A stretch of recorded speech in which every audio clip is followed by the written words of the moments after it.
Assalamualaikum warahmatullahi wabarakatuh. Waalaikumsalam warahmatullahi wabarakatuh. Bismillahi walhamdulillah, wassalatu wassalamu ala sayyidina rasulillah, sayyidina wa maulana Muhammad ibn Abdullah wa ala alihi wa sahbihi wa mawalah. أما بعد سبحانك لا علم لنا إلا ما علمتنا إنك أنت العليم الحكيم لا حول ولا قوة إلا بالله العلي العظيم. Saudara-saudara kaum muslimin rahimakumullah, satu-satunya manusia yang dalam Al-Quran sudah mendapat jaminan ampun dari seluruh dosa yang pernah dikerjakan cuma Rasulullah orangnya. Quran yang menjanjikan liyaghfira lakallahu ma taqaddama min dzambika wa ma ta'akhkhar. Wahai Muhammad, dosamu yang dahulu, dosamu yang sekarang, dosamu yang akan datang kalau memang ada, seluruhnya sudah mendapat jaminan ampun dari Allah Subhanahu wa taala. Orang yang nyata-nyata sudah mendapat jaminan ampun dari segala dosa ini, ibadahnya luar biasa. Luar biasa bagaimana? Sejarah menceritakan beliau kalau sholat malam sampai bengkak kakinya karena rajin sujud. Aisyah menceritakan, satu malam selesai sholat isya saya akan tidur. Saya lihat suami saya sedang sholat, maka saya pun tidur. Tengah malam saya terbangun dari tidur, saya lihat suami saya masih sholat juga. Saya tidur lagi. Menjelang sepertiga malam yang akhir saya bangun, saya lihat masih sholat juga. Saya hampiri beliau. Saya tanya setelah sholatnya usai, "Bang," kata Aisyah, "ada apa yang?" Kata baginda Rasul, "Sebab beliau itu," jangan senyum kalau saya katakan yang di sini, sebab beliau itu pandai sekali menyenangi hati istrinya. Panggilan kelihatannya sepele, tapi bisa menghidupkan keharmonisan dalam rumah tangga. Beliau apabila memanggil Siti Aisyah dengan kalimat Humaira, "Ya Humaira," wahai yang pipinya kemerah-merahan. Cantik sekali panggilannya untuk istrinya. Kita kadang-kadang terlalu jujur tapi nyakitin. Mentang-mentang bini hitam, kalau manggil bini hitam, sini lo. Jujur tapi nyakiti itu. Hadirin yang saya muliakan, baginda menjawab, "Ada apa ya? Abang ini kan dosanya sudah mendapat jaminan ampun dari Allah." "Iya, lalu gimana?" "Ya kalau ibadah jangan terlalu gitu-gitu bener, kenapa sih? Orang sudah dapat jaminan ampun itu kan mestinya tenang, aman. Ini malah seolah-olah beliau orang yang paling banyak mempunyai dosa. Tidak puas melaksanakan hanya sholat yang wajib ditambah dengan yang sunnah-sunnah. Tidak usah gitu-gitu bener lah bang, sudah dapat jaminan ampun ini." Terhadap usul istrinya ini, apa jawab beliau? Sederhana tapi melambangkan sikap jiwa yang luhur. Beliau menjawab, "Aisyah, afala uhibbu an akuna abdan syakura." Yang apa saya tidak senang kalau saya ini oleh Allah mendapat gelar abdan syakura, hamba yang pandai bersyukur, hamba yang tahu berterima kasih. Makin diampuni, makin banyak sujud saya, makin diampuni, makin banyak ibadah saya kepada Allah. Inilah prinsipnya. Saudara-saudara, oleh karena ibadahnya demikian rupa, Allah lalu dekat. Oleh karena Allah dekat, perjuangan beliau itu, walaupun Quraisy melakukan segala macam cara dan usaha, mengeluarkan segala daya dan dana, kemampuan dan kekuasaan, tidak pernah berhasil mematahkan, walaupun berhasil menekan perjuangan baginda Rasulullah sallallahu alaihi wasallam. Coba kalau kita buka sejarah, beliau itu kan mulai berjuang sendiri, yang dihadapi masyarakat yang keras, kasar, brutal. 14 abad yang lalu, semenanjung Arabia terkenal sebagai masyarakat yang jahiliyah, di mana maksiat dan munkarat merajalela. Sembahan adalah berhala. Anak perempuan lahir dibunuh hidup-hidup. Itu zaman dulu, zaman sekarang pun tidak jauh bedanya. Malah kalau zaman dulu dikubur hidup-hidup, sekarang sebelum lahir sudah dibunuh. Yang namanya abortus itu.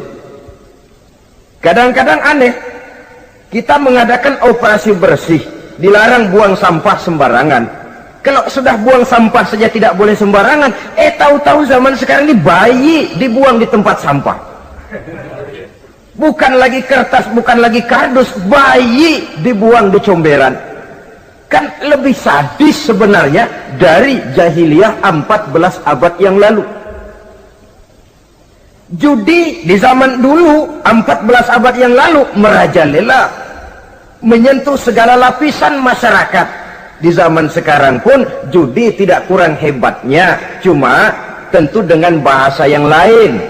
Apalagi di zaman sekarang orang pandai menghaluskan bahasa, mensamarkan istilah.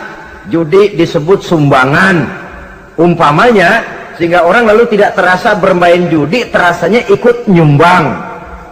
Itu sekedar istilah yang merangsang orang sebenarnya. Masyarakat yang semacam ini yang dihadapi oleh baginda Rasul. Diangkat jadi Rasul umur 40 tahun lalu mulai berjuang. Mula-mula secara sembunyi dakwahnya itu. Dari pintu ke pintu, dari rumah ke rumah, dari orang ke orang. Hasilnya 3 tahun gerilya berdakwah, dapat pengikut tidak lebih 11 orang. Sudah tidak digaji, tidak dapat beras, hidup pun miskin. 3 tahun dakwah, dapat pengikut 11 orang. Ustadz mana zaman sekarang yang masih mau ngajar? Kalau 3 tahun buka pengajian, yang ngaji cuma 11, bubar. Kiai mana yang masih mau buka pondok? Kalau 3 tahun buka pesantren, santrinya cuma 11. Pemimpin mana yang masih mau kampanye? Kalau 3 tahun kampanye dapat pemilih cuma 11, bangkrut.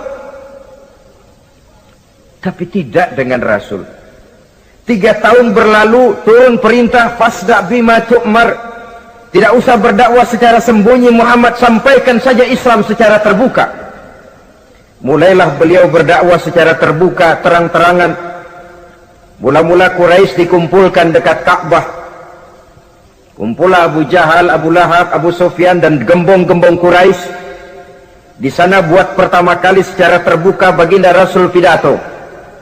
Tuan-tuan Quraisy, apakah tuan-tuan percaya kepada saya? Percaya. Kenapa? Karena Anda Muhammad sejak kecil belum pernah bohong. Baik. Jikalau memang tuan-tuan percaya kepada saya, maka mulai hari ini saya serukan kepada tuan-tuan, ankizu anfusakum minan nar.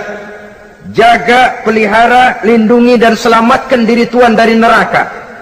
Tinggalkan segala macam berhala, jauhi Latta, Uzza, Manat dan Hubal. Sembah Allah Tuhan yang Esa, yang lam yalid walam yulad, yang tidak beranak dan tidak diperanakan. Ini dakwah pertama yang beliau sampaikan. Selesai beliau pidato, Abu Lahab interupsi, angkat tangan. Muhammad, ada apa paman? Alihaza jama'tana, cuma untuk dengar ocehan kayak begini kami dikumpulkan di sini. Tabban laka ya Muhammad. Kalau bahasa kasarnya, mau mampus kamu Muhammad. Nabi tidak jawab, Allah yang jawab. Tabbat yada abi lahabi wa tab, ma aghna anhu maluhu wa ma kasab. Bukan Muhammad yang celaka, Abu Lahab lah yang kelak akan menemui kecelakaan. Dakwah terus berlangsung. Ketika dakwah secara terbuka sudah dimulai, hambatan dan tantangan mulai datang. Sejak dari teror mental sampai kepada teror fisik. Dan puncaknya terjadi pada saat beliau berumur 53 tahun, di mana Quraisy mengadakan rapat di satu rumah yang disebut Darul Arqam.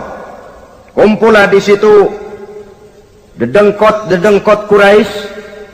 Siapa lagi kalau bukan Abu Jahal, Abu Lahab? Mereka rapat. rapat pleno lengkap. Setelah rapat dibuka, kata Abu Lahab kepada Abu Jahal, "Jahal, bagaimana ini Muhammad?" "Iya, bagaimana? Apalagi yang belum kita lakukan," kata Abu Jahal. "Kita fitnah sudah, kita caci maki tiap hari, kita lontari kotoran onta, sahabat-sahabatnya kita bantai, tapi mereka tetap tegar." "Iya," kata Abu Jahal, "dan sekarang ini sahabatnya sebagian berangsur-angsur sudah hijrah ke Madinah. Ini pertanda Islam akan berkembang di kota Madinah. Kalau nanti dia berhasil di Madinah lalu menyerbu ke Mekah, alamat habis kita gulung tikar." "Makanya," kata Abu Jahal. "Makanya apa?" "Makanya dari dulu juga saya bilang, kempesin aja itu." Jadi kalau bahasa okemnya kan begitu toh. "Bunuh saja Muhammad, bunuh." "Iya, soal bunuh sih gampang," kata Abu Lahab. "Tapi Muhammad kan tidak keluar dari batu.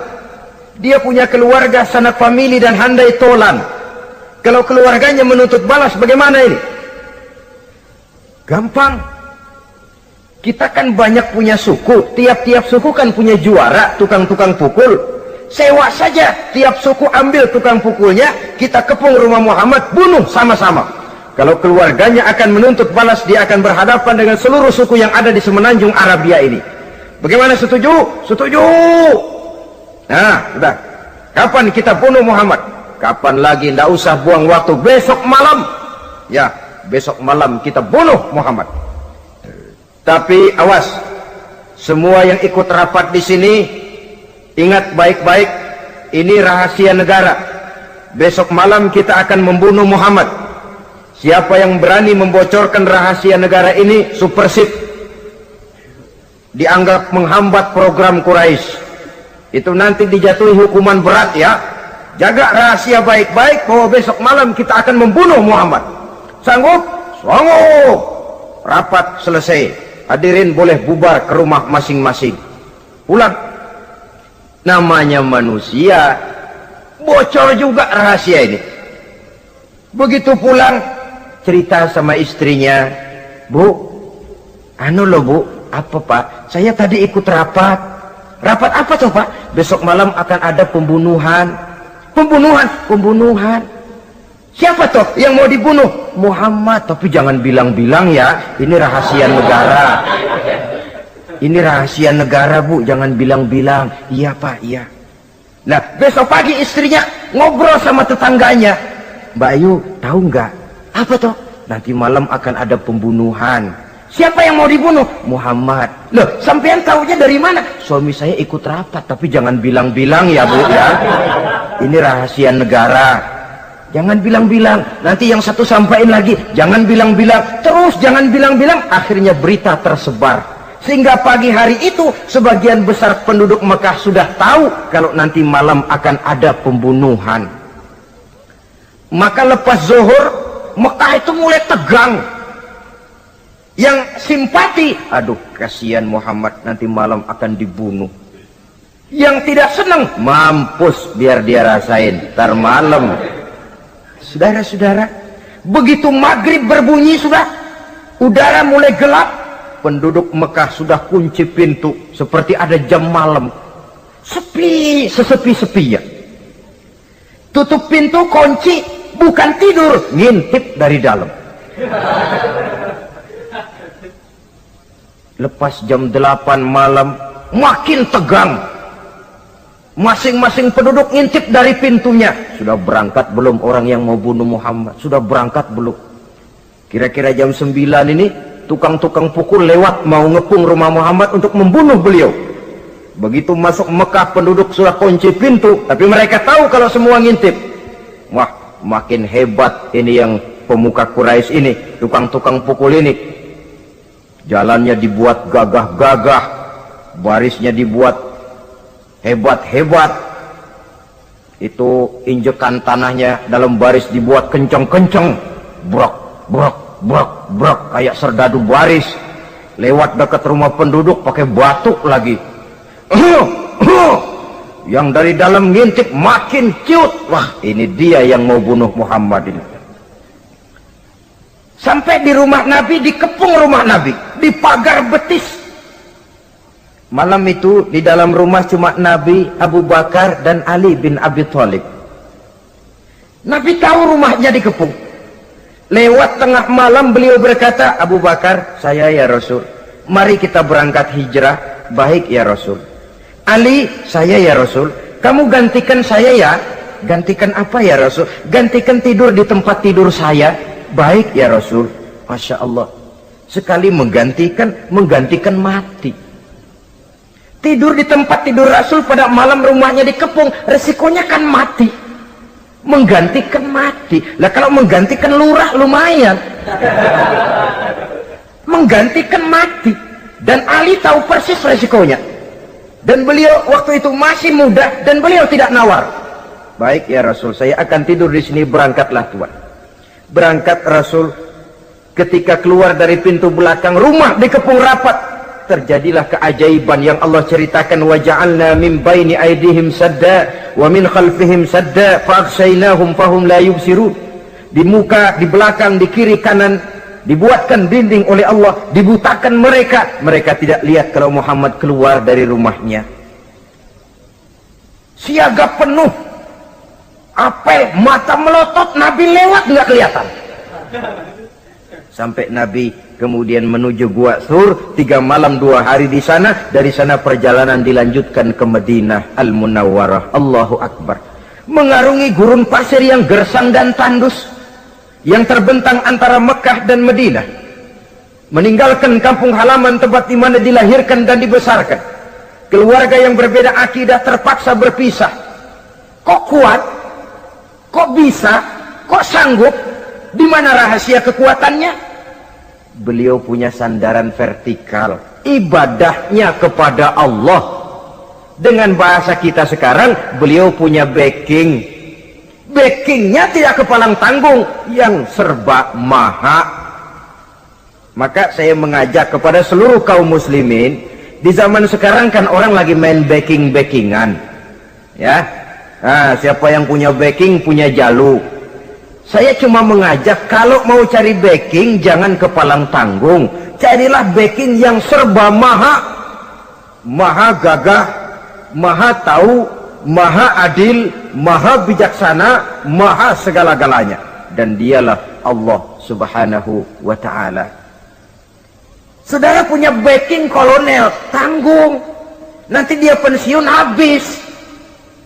Yang kolonel saja tanggung, apalagi yang kopral. Kalau mau cari backing, carilah backing yang serba maha, Allah Azza wa Jalla. Caranya tentu dekat kepadanya. Untuk dekat kepadanya melalui jalur yang sudah diatur olehnya, melalui Rasulullah Sallallahu Alaihi Wasallam, yaitu solat, ibadah. Makin tinggi nilai ibadah, makin dekat kita dengannya. Makin dekat dengannya, makin banyak fasilitas yang akan diberikan untuk kita. Saudara pegawai negeri ingin cepat naik golongan, itu caranya 2. Pertama, jam kantor disiplin. Jam 7 masuk, jam 3 pulang. Kalau belum jam pulang, jangan pulang. Yang kedua, tambahan di luar jam kantor, sering-sering datang ke rumah kepala bagian. Apa malam minggu, apa hari minggu, apa bawa jeruk, apa pisang Ambon, kan begitu toh. Ini nanti kan kepala bagian kan nilai, karyawan saya yang satu ini jam kantornya disiplin, tambahan dia sering datang hari minggu di luar jam kantor bawa jeruk lagi. Ini mestinya belum naik, lah gua naikin dulu ke atas. Naik, saudara-saudara. Yang saya maksud apa? Itu zuhur, asar, maghrib, isya, subuh, jam kerja resmi itu, jam kantor. Lah, ada kunjungan di luar jam kantor, yang namanya tahajud, yang namanya hajat, yang namanya duha. Nanti kan Allah lihat, ini hambaku yang satu ini jam kantornya betul, zuhur, asar, maghrib, isya, subuhnya tepat. Tambahan di luar jam kantor, dia sering menghadap kepadaku. Nah, hambaku ini aku angkat kau maqamam mahmuda, ke satu tempat yang terpuji. Kalau Allah yang ngangkat, satu negara orang mau rendahkan kita, kita akan tetap tinggi. Kalau Allah mau rendahkan, satu negara mau angkat kita, kalau memang dasar mesti nyungsap ke bawah. Inilah perlunya sandaran vertikal. Inilah perlunya kita mempunyai backing hanya kepada Allah. Pada waktunya orang akan sampai ke titik jenuh. Dalam kesunyian orang sering mempertanyakan eksistensi diri, mulai mempertanyakan hakikat keberadaannya di tengah kesibukan bisnisnya, di tengah kesibukan kerja dari rapat ke rapat, dari kantor ke kantor, dari tender ke tender. Orang akan sampai kepada titik jenuh. Dikala itu dia memerlukan ketenangan, dikala itu dia memerlukan kedamaian, dikala itu dia mencari eksistensi diri. Sebenarnya hidup ini mau apa sih? Cuma sekedar menjalani hal-hal yang rutin saja, pergi pagi pulang sore, peras keringat banting tulang, atau ada tujuan yang lebih luhur daripada sekedar ini? Dikala itulah dia mulai mencari jalur untuk mendekatkan diri kepada Sang Pencipta. Dan tidak bisa ingin dekat dengan Allah saudara pakai aturan sendiri. Ingin dekat dengan gubernur harus ikut aturan yang ditetapkan oleh protokolnya gubernur. Ingin dekat dengan presiden, ya ikut jalur yang sudah disusun oleh protokolnya presiden. Ingin dekat dengan Allah, ya ikut jalur yang sudah diatur oleh Allah melalui Rasulnya. Apa itu? Ya diantaranya sholat, puasa, dan ketentuan-ketentuan ibadah yang lain. Tidak bisa dengan prinsip, yang penting kan hati baik, berjiwa bersih, akhlak luhur, tidak usah sholat kalau hati baik sudah dekat dengan Allah. Oh, alangkah enaknya kalau begitu. Kalau dengan itu bisa dekat dengan Allah, rasanya Nabi Muhammad yang paling dulu berhenti sembahyang. Kenapa? Beliau orang yang hatinya paling baik. Beliau orang yang budinya paling luhur.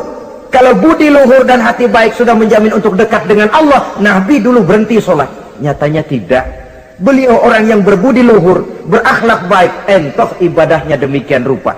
Dan beliau adalah standar untuk kita jadikan contoh dalam mengamalkan ajaran-ajaran agama di kehidupan kita ini. Saudara, itu tadi sepertiga waktu beliau untuk ibadah, untuk Allah. Sepertiga yang kedua dari waktu beliau adalah untuk tugas. Dalam hal ini, sebagai seorang Rasul, menyampaikan risalah Islam berhadapan dengan umat. Yang jadi soal ialah, apa modal utama beliau di dalam melaksanakan tugas? Dan ini nanti sebagai cerminan buat kita. Modal utamanya pertama adalah keteladanan, dan yang kedua adalah akhlak. Sekarang ini kita hampir nyaris mengalami berbagai macam krisis. Yang paling santer kita dengar adalah krisis wibawa. Ada pak guru dicegat muridnya di jalanan, dipukulin karena nggak naik kelas katanya. Nampaknya guru nggak lagi berwibawa. Di satu pihak mungkin karena si guru tidak bisa digugu dan ditiru, di lain pihak juga murid tidak lagi mengenal arti rasa hormat kepada pak guru. Nah, kenapa krisis wibawa timbul? Karena tidak ada keteladanan. Adapun Rasul, wibawa beliau timbul di tengah umat karena keteladanan ini.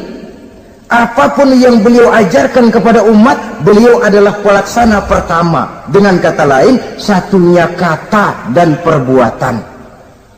Ini yang sangat diperlukan di zaman kita sekarang. Bukan cuma sekedar simposium, muktamar, kongres, rapat besar dengan keputusan bertumpuk-tumpuk kertas di atas meja, tetapi tidak pernah terrealisir dalam kehidupan. Yang kita perlukan adalah satunya kata dan perbuatan, bahwa kalau itu yang diucapkan, itu yang diterapkan. Kalau itu yang diteorikan, itu yang dikerjakan. Keteladanan. Yang kedua, rahasia sukses beliau dalam melaksanakan tugas berhadapan dengan umat, akhlak. Beliau tidak menyampaikan Islam ini dengan kekerasan, tidak juga dengan bujuk rayu harta, tidak pula dengan menakut-nakuti orang. Belum pernah kita baca dalam sejarah beliau teriak-teriak, awas yang tidak masuk Islam dipecat jadi orang Arab. Tidak. Atau dengan bujuk rayu, ayo siapa masuk Islam super mie 2 bungkus? Tidak. Sebab kebenaran tidak bisa dipupuk dengan materi. Kebenaran adalah soal keyakinan, dan keyakinan adalah soal batin. Orang yang beragama karena tertarik kepada super mie, orang yang beragama karena tertarik kepada pakaian, kepada obat-obatan, nilai imannya dipupuk dengan materi. Dan usaha seperti itu sama saja dengan menegakkan benang basah. Dia percaya kepada sesuatu yang dia tidak mengerti. Dia yakin kepada sesuatu yang dia tidak tahu apa bentuk yang dia yakini itu. Alangkah malang dan kasihannya orang yang beragama seperti ini. Tidak demikian dengan Rasul. Islam ini adalah satu keyakinan. Keyakinan terhadap kebenaran hanya bisa ditegakkan dalam nurani manusia yang paling mendasar. Karena itu dia tidak bisa dipaksakan. Dan itu pula sebabnya Quran punya prinsip la ikraha fid din. Tidak ada paksaan dalam beragama. Mau Islam silahkan, tidak mau Islam silahkan. Allah tidak memaksa. Tapi ayat ini jangan disalah pakai. Tidak pernah sholat, ditanya orang, kamu kan Islam kok enggak sholat? La ikraha fid din dong. Salah pakai. Yang tidak ada paksaan dalam beragama itu untuk orang di luar Islam. Kepada tuan-tuan di luar Islam, la ikraha fid din, tidak ada paksaan masuk Islam. Tapi kalau sudah masuk ke dalam Islam, maka berlaku peraturan Islam. Contohnya begini saja, tidak ada paksaan masuk ke rumah saya. Itu toh. Mau masuk silahkan, tidak mau masuk tidak ada urusan. Tapi sekali saudara masuk ke rumah saya, saudara harus ikut tata tertib yang ada di dalam rumah saya. Kira-kira beragama itu begitu. Tidak ada paksaan masuk Islam. Tapi sekali saudara masuk Islam, maka berlaku peraturan Islam untuk kehidupan saudara. Jadi la ikraha fid din ini buat orang di luar garis. Allah tidak maksa-maksa orang mau masuk Islam, mau tidak. Silahkan saja. Tapi ketika orang mendapat hidayah masuk ke dalam Islam, peraturan Islam berlaku dalam kehidupannya. Saudara hadirin kaum muslimin rahimakumullah. Akhlak. Mari kita lihat lebih jauh bagaimana sih akhlak beliau yang mulia itu. Allahu Akbar. Kalau orang berakhlak kepada teman itu sih biasa. Tapi berakhlak kepada musuh ini yang luar biasa.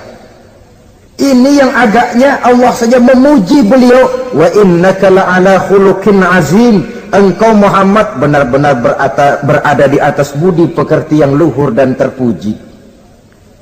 Kalau saya baik kepada orang yang memang baik kepada saya, logis toh, wajar, memang harusnya.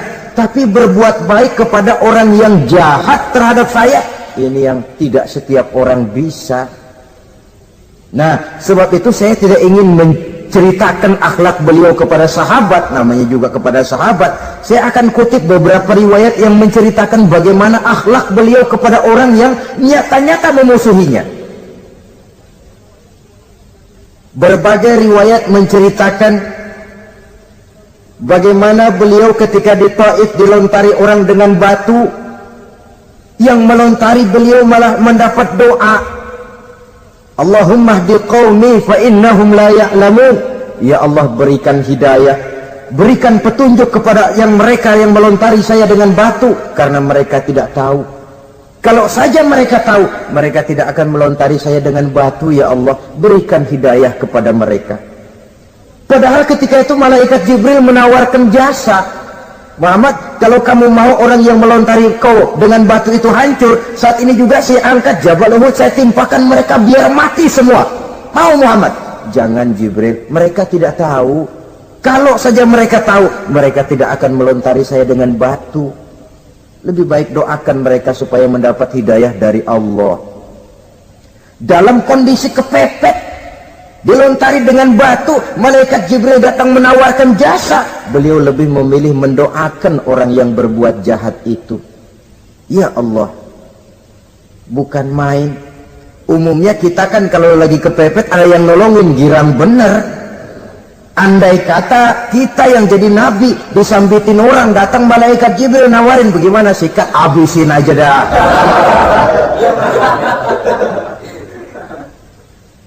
Ini akhlak kepada musuh. Ketika beliau selesai sholat zuhur, istirahat rebah-rebah, tidur-tiduran di bawah pohon kurma, datang orang kafir yang bernama Daksur yang sudah lama mengintip-ngintip, mencabut dan menghunus pedang. Muhammad, kalau ini saat saya tebas batang lehermu, siapa yang akan menolong engkau? Tidak ada. Yang akan menolong saya Daksur? Iya, Allah yang akan menolong saya. Mendengar Allah, Daksur gemetar, keringat dingin bercucuran, pedang jatuh ke bawah, diambil oleh Rasul pedangnya, dibalikan ke leher Daksur. Kalau sekarang saya yang tebas batang lehermu Daksur, siapa yang akan menolong kamu? Tidak ada ya Rasul, kecuali kalau kau mau memaafkan saya. Baik, ambillah kembali pedangmu, kau saya maafkan, dan jangan ulangi lagi perbuatan semacam ini. Lain saat beliau sedang tawaf, diikuti oleh seorang Quraisy kafir. Sambil tawaf, ini kafir Quraisy sudah bawa pisau. Dia pikir, nanti di satu sudut yang agak gelap saya tikam Muhammad dari belakang, saya bunuh dia. Jadi kafir ini pura-pura ikut tawaf. Jahatnya orang kafir itu kan begitu, tawaf ya ikut pura-pura tawaf, ada kesempatan sikat dari belakang. Putaran pertama belum ada kesempatan, putaran kedua makin tegang. Pokoknya begitu tempat agak gelap, cabut pisau, hantam saja sudah Muhammad, biar mati sekali di sini. Dan Nabi tahu, oh ini asisten pribadi malaikat Jibril masih tahu tuh. Jadi malaikat Jibril memberitahu, awas Muhammad, itu di belakangmu orang cuma pura-pura tawaf, dia bawa pisau mau bunuh kamu, hati-hati Muhammad, Roger ganti gitu.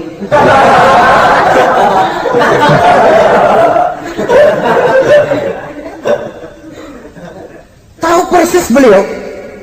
Sampai di satu sudut yang gelap, si kafir ini mencabut pisau. Nabi nengok ke belakang, menoleh Nabi. Begitu menoleh, Quraisy ini kan ketangkep basah, bahasa Arabnya yumsak mablul katanya, ketangkep basah, grogi, salah tingkah, garuk nggak gatel, kasihan melihatnya sudah. Ya namanya orang ketangkep basah itu, mau alasan apa? Nggak beralasan ya, harus merasa harus membela diri, gemetar nggak karu-karuan. Kata Nabi senyum. Mau apa, Mas?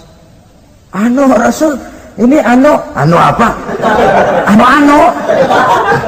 Sudah, saya kan tahu kamu mau bunuh saya toh. Sudah, saya sudah tahu kok. Oh, kamu jangan pura-pura. Kamu kan mau bunuh saya kan? Terus terang saja. Iya Rasul, iya. Sekarang gimana? Enggak berani Rasul, minta maaf saja. Ya kalau sudah kamu minta maaf begitu, sudah kamu pulang sana, jangan diulangi lagi ya. Begitu mudah beliau memaafkan orang yang nyata-nyata mau menghabisi nyawanya, sepanjang itu belum terwujud, sepanjang itu belum terbentuk dalam artian real. Sangat mudah beliau memaafkan orang. Saudara hadirin kaum muslimin rahimakumullah, pemaaf, lapang dada, toleransi, menghargai pendapat para sahabatnya, ini sederetan dari akhlak yang terpuji. Sehingga karena keluhuran akhlak inilah yang menyebabkan orang tertarik masuk ke dalam Islam. Beliau berprinsip apa? Basiru wala tunaffiru, yasiru wala tu'asiru. Gembirakan orang, jangan ditakut-takuti. Mudahkan persoalan orang, jangan dibikin sulit. Ini kan satu prinsip yang sangat baik dalam melaksanakan dakwah, dalam menyampaikan misi. Apapun tugas kita di masyarakat, sebagai pegawai pemerintahan, pejabat negara, pedagang, pengusaha, seniman, ustadz, mubalik, kiai, ulama, dalam berbagai profesi, modal utama untuk sukses adalah akhlak. Sebab hati kita yang tahu cuma Allah. Orang lihat penampilan kita, orang lihat muka kita. Sebab itu Nabi katakan, innakum la tas'una nasa bi amwalikum walakin yas'uhum minhum bastul wajhi wa husnul khuluqi. Kamu tidak akan bisa menarik simpati orang banyak dengan hartamu, tapi bisa kau tarik simpati orang banyak dengan akhlak yang baik dan muka yang senyum, muka yang enak dilihat. Orang kadang sering bilang, dia mah biar mukanya begitu hatinya baik. Iya, soal hati kita nggak tahu. Yang kita lihat pertama muka. Bagaimana gue mau ikut dia, mukanya kayak batu kuburan. Kesan serem pertama itu kan sudah ada. Walaupun kadang-kadang hati memang baik, tapi hati itu kan urusan Allah. Yang kita lihat pertama muka. Ini barangkali nanti termasuk teori dalam psychology of salesman ya, bahwa sesuatu yang baik kalau dihidangkan dengan cara yang tidak baik, orang tidak akan tertarik. Lihat saja, orang sekarang ini kan entah makin lajunya dunia bisnis kita, masuk ke rumah-rumah kita cuma menawarkan air jahe, menawarkan sasa, menawarkan kecap bango, menawarkan barang-barang yang kelihatannya remeh. Ini kan termasuk psychology of salesman. Yang datang ya biasanya perempuan, wajahnya ya lumayan, paling kurang sedikit di atas 6 lah begitu. Lalu tutur katanya sopan, masuk ke rumah tidak sungkan, ada rasa familiar, rasa kekeluargaan, lalu datang. Taktik untuk menawarkan barang yang jadi merek dagangannya. Nah, Islam ini agama yang baik. Kalau disampaikan dengan cara yang tidak baik, sadis, memponis, orang akan lari dan jauh. Menyinggung, bukan menyentuh. Siapapun kalau tersinggung lari, tapi kalau tersentuh dia akan mendekat. Apaan lo Islam bayang begitu? Mikirnya anak, gue sembayang diomelin, mendingan kagak sembayang sekalian ketahuan. Saudara hadirin yang saya muliakan, ini yang diberikan contoh oleh baginda Nabi. Apapun tugas kita, pedagang utamakan akhlak, petani utamakan akhlak, seniman utamakan akhlak, mubaligh utamakan akhlak, pejabat negara utamakan akhlak, pelayan dan pengabdi masyarakat utamakan akhlak. Saudara hadirin yang saya hormati, kaum muslimin yang berbahagia. Jadi untuk sukses di masyarakat, untuk sukses di tempat tugas, modal utama adalah akhlak. Dan ini yang dicantikan contoh dari Nabi kita Muhammad sallallahu alaihi wasallam. Sepertiga waktunya untuk tugas. Dalam menjalankan dan melaksanakan tugas sebagai seorang rasul, menyampaikan risalah Islam berhadapan dengan umat, modal utamanya adalah akhlak. Demikian juga kita di masyarakat. Dan akhlak itu memang harus dibiasakan sejak kita kecil.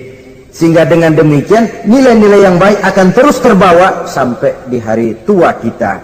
Saudara-saudara, rasanya kehancuran satu bangsa dimanapun di dunia ini selalu dimulai dengan kehancuran akhlak daripada bangsa itu sendiri. Dan kehancuran akhlak itu bisa saja terjadi di tengah kemakmuran ekonomi, di tengah maju dan canggihnya teknologi. Kapan? Apabila pegangan orang kepada agama sudah lemah dan rapuh. Kita tengok di negara-negara di sebelah barat kita, kemajuan teknologi yang tidak diimbangi dengan kuatnya pegangan orang kepada agama telah melahirkan budaya-budaya yang merendahkan martabat manusia. Lahirlah kebudayaan hippies, lahirlah kebudayaan nudis, hidup serba bosan dengan ini dan itu karena segalanya sudah dimiliki. Rumah mentereng, jumlah kendaraan sejumlah keluarga, kapal pesiar di laut mewah, pesawat udara punya, setelah ini punya, ini ada, semua ada, titik jenuh sampai. Mau apa semua ini? Akhirnya ingin hidup apa adanya, tidur di goa-goa, tidur di kaki-kaki gunung, tidur di hutan belantara, pakaian kumel. Itu hipis-hipis yang datang kemari, yang pakaiannya kumuh, tambelan, lepis belel, padahal di kantongnya cek, travel cek, dolar. Lain hipis kita, emang benar-benar gembel.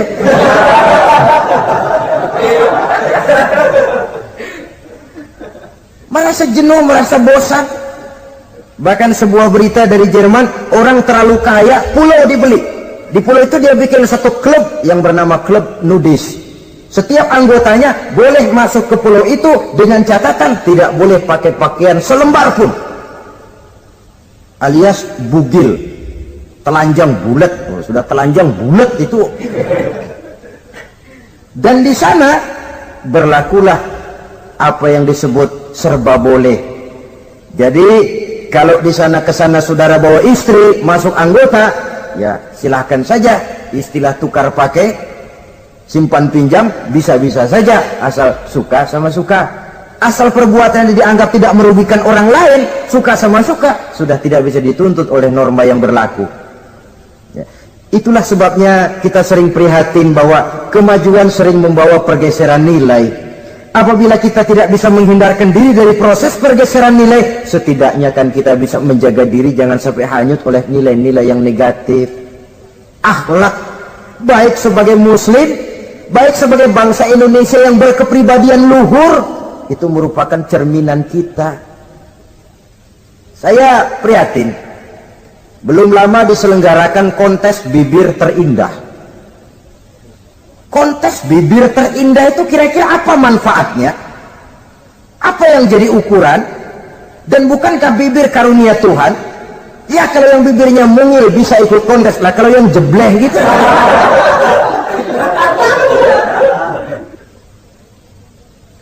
Kontes bibir terindah masih hangat dibicarakan orang, sudah muncul lagi kontes betis terindah. Nah kalau sudah bicara soal betis ini, kan yang terbayang oleh kita kira-kira ukurannya apa? Yang diukur itu apanya ya? Ya tentu betisnya itu. Nah paling celaka kalau betis-betis yang ikut itu nanti jadi milik panitia semua kan? Yang tidak usah kita mengukur dengan kacamata agama, dengan budaya kita sebagai bangsa Indonesia yang berfalsafahkan Pancasila, rasanya mendengarnya saja kok sudah tidak sah gitu loh, tidak pas untuk ukuran kita sebagai bangsa yang berfalsafahkan Pancasila. Saudara-saudara kaum muslimin rahimakumullah, ini yang saya maksud tadi, proses pergeseran nilai. Andai kata kita tidak bisa menghindarkan diri dari hal yang semacam itu, setidaknya kita bisa menjaga diri jangan sampai hanyut ditelan proses pergeseran nilai. Dan memelihara nilai-nilai akhlak ini dari hari ke hari memang tidak semakin ringan, bahkan akan semakin berat, karena tantangan yang kita hadapi juga akan semakin berat. Inilah sepertiga yang kedua dari waktu beliau untuk melaksanakan tugas. Jadi modal utama dalam melaksanakan tugas akhlak. Di antara nilai akhlak itu prinsip Nabi tadi, gembirakan orang, jangan ditakut-takuti, mudahkan urusan orang, jangan dibikin sulit. Sehingga kalau yang memang mudah lalu dipersulit, itu sudah mencerminkan akhlak yang tidak diajarkan oleh Rasulullah Sallallahu Alaihi Wasallam. Kemudian yang terakhir, sepertiga yang ketiga dari waktu beliau adalah untuk keluarga. Jadi tadi ada waktu untuk Allah, ibadah, ada waktu untuk tugas, dan yang ketiga ada waktu untuk keluarga. Bagaimana Rasul di tengah keluarganya? Anas bin Malik bercerita, saya 11 tahun membantu di rumah tangga Rasul. 11 tahun itu kan artinya 11 kali 360 hari kali 24 jam. Bukan waktu yang sebentar itu. Selama 11 tahun saya membantu di rumah tangga Rasul, kata Anas, belum pernah saya dengar kata-kata kasar, keras, membentak. 11 tahun saya membantu di rumah tangga beliau, belum pernah saya lihat ada piring terbang, ada bakyak melayang. Artinya apa? Cerminan dari ketentraman, keayeman, kedamaian rumah tangga beliau. Padahal rumah tangganya kecil, istrinya lebih dari satu, tapi aman, tentram, rukun. Kita kadang-kadang istri satu seminggu 7 hari, perang 6 hari. Cuma 1 hari gencatan senjata. Sudah hadirin, saudara kaum muslimin rahimakumullah, kalau beliau tidak menyenangi satu masakan, misalnya masakan istrinya, Tidak mencah-mencah, cuma kelihatan dari makannya barangkali tidak begitu banyak, tapi tidak pernah mencela apapun yang dimasak istrinya. Senang ya dimakan, tidak senang ya dimakan karena menghargai lelah jerih payahnya istri. Ini kelihatannya sepele, tapi dari sini keharmonisan rumah tangga itu bisa saja timbul. Bukankah seseorang hanya bisa sukses di tempat tugas? Jadi apapun dia, kalau berangkat dari ketentraman dan ketenangan di rumah tangga. Dan tidak ada orang bisa meraih sukses kalau dia berangkat dari rumah tangga yang berantakan. Itulah sebabnya ini sangat diperhatikan oleh baginda Rasul. Dari rumah yang kecil, dari tempat tidur yang sederhana, yang sebelah itu kain kasar, sebelah dipakai untuk tidur, sebelah dipakai untuk selimut. Jadi kasur merangkap selimut. Allahu Akbar. Tapi dari rumah tangga yang semacam itu keluar ucapan baiti jannati, rumah tanggaku laksana surga bagiku. Di mana sih rahasianya? Karena rumah tangga beliau didirikan di atas ajaran agama. Agama membuat suami istri tahu hak dan tahu kewajiban. Kalau kewajiban dilaksanakan, hak diberikan, akan timbul saling pengertian. Apabila ada pengertian, akan timbul ketenangan, dan ketenangan adalah tangga utama untuk mencapai rumah tangga bahagia. Apalah artinya? Seperti banyak istilah orang, rumah bertingkat, uang banyak berlipat-lipat, kendaraan serba mengkilat, istri pun cantik memikat, kadang-kadang jumlahnya 4, tapi tiap hari kiamat. Tidak pernah ada ketenangan dan kedamaian di rumah itu. Saudara hadirin, lebih celaka lagi sudah rumah gubuk berantem melulu. Sudah kiamat itu, sudah kiamat. Jadi dengan adanya pelaksanaan kewajiban, pemberian hak, timbul pengertian. Pengertian membawa ketenangan. Suami keluar rumah, istri tenang di rumah. Suami meninggalkan istri pun hatinya tenang dan tentram, tidak was-was, tidak berpikiran nanti kalau saya lembur ini istri ngompreng, tidak. Si istri pun lega melepas suami karena ada keterbukaan. Ini kan menurut angket terakhir loh ya, yang diadakan oleh beberapa majalah di ibu kota ini, di ibu kota katanya, dari sejumlah laki-laki yang disebarkan angket, ternyata jika ada 3 laki-laki, 2 nyeleweng. Jadi angka penyelewengan itu 2/3 dari jumlah laki-laki itu menyeleweng katanya. Ya mudah-mudahan yang kumpul di sini termasuk 1/3 yang nggak nyeleweng itulah. Dan tidak semua bentuk penyelewengan itu karena alasan ekonomi, bukan pula karena alasan ketidaksetiaan istri, tapi merupakan cerminan dari sikap hidup di mana orang jauh dari nilai-nilai agama, sehingga penyelewengan itu dianggap sesuatu yang manusiawi, biasa-biasa saja, bahkan kadang-kadang ikut membentuk status sosial, melahirkan kebanggaan. Innalillahi. Orang kalau sudah bangga nyeleweng bangga, itu kiamat sudah. Sama saja bikin dosa ketawa, waduh, itu malaikat gemes benar. Udah bikin dosa cengengesan, cengir, udah ada rasa nyesel, udah ada rasa takut, udah ada rasa bersalah, biasa gitu. Saudara hadirin yang saya muliakan, ini kan cerminan dari rapuhnya pegangan orang kepada agama. Jadi untuk membina rumah tangga yang bahagia ini, 1/3 dari waktu untuk di tengah keluarga, menghidupkan nilai-nilai agama di rumah tangga kita. Oleh karenanya, pada bagian akhir dari pertemuan yang singkat ini, saudara-saudara, saya mengajak, marilah pandai-pandai membagi dan mengatur waktu. Ada waktu untuk Allah, ada waktu untuk tugas, ada waktu untuk keluarga. Syukur kalau ada keseimbangan. Tapi kalau tidak, istilah usul fikih itu tatimul aham minal muhim, mendahulukan yang terpenting dari yang penting. Kalau ada 3 persoalan semuanya penting, tentu di antara 3 ini kan ada yang lebih penting, yang itulah yang dikerjakan lebih dulu. Dan ini tidak berarti bahwa penjatahan waktunya harus sama. untuk ibadah dalam sehari semalam sekian jam, untuk tugas sekian jam, untuk keluarga sekian jam. Tidak bisa kita targetkan begitu. Dan yang dimaksud di sini pun adanya pengaturan. Pengaturan tidak berarti bahwa harus sama waktunya, tidak. Kita melihat kepentingannya.